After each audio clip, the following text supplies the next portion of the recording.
शिवाभ्यान नमः।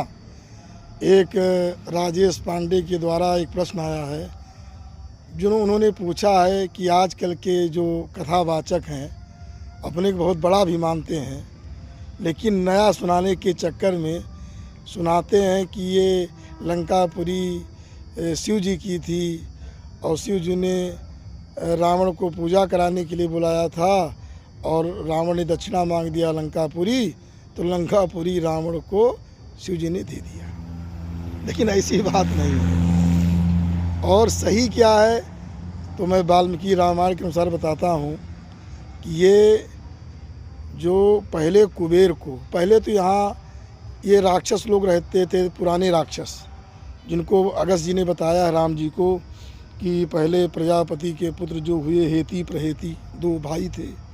प्रहेती धार्मिक था, हेती ने जो है काल कन्या भया के साथ विवाह किया, उससे विद्युत केस, और विद्युत केस से माल्यवान, माली, सुमाली, ये सुमाली माली तीन हुए।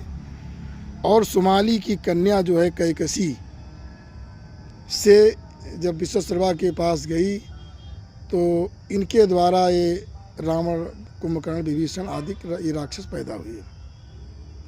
उसके पहले जो थी लंकापुरी, क्योंकि जब माली आदि राक्षस थे तो उनका देवताओं से युद्ध हुआ था, माल्यवान, सुमाली, माली आदि। तो भगवान विष्णु ने देवताओं की सहायता किया।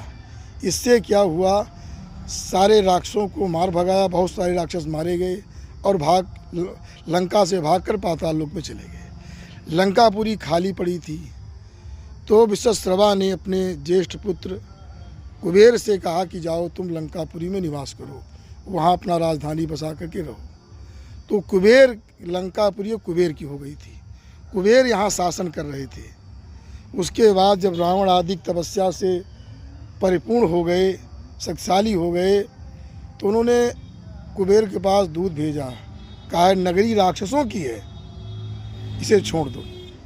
पहले भी राक्षस यहाँ रहते थे, अब भी हम लोग राक्षस यहीं रहेंगे, इसको छोड़ दो। तो ऐसा कुबेर जो है अपने पिता के पास गए। पिता ने कहा वो दुष्ट है और वरदान के बल से गर्वित हो चुका है, इसलिए तुम इस नगरी को छोड़ दो।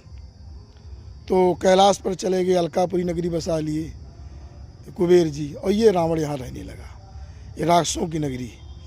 तो इस प्रकार से ये है यथार्थ कथन। लेकिन अब लोग जो न जाने क्या क्या सुनाते रहते हैं, ये सब समाज में भ्रम फैलाते हैं। भ्रम फैलाने की परंपरा बन गई है।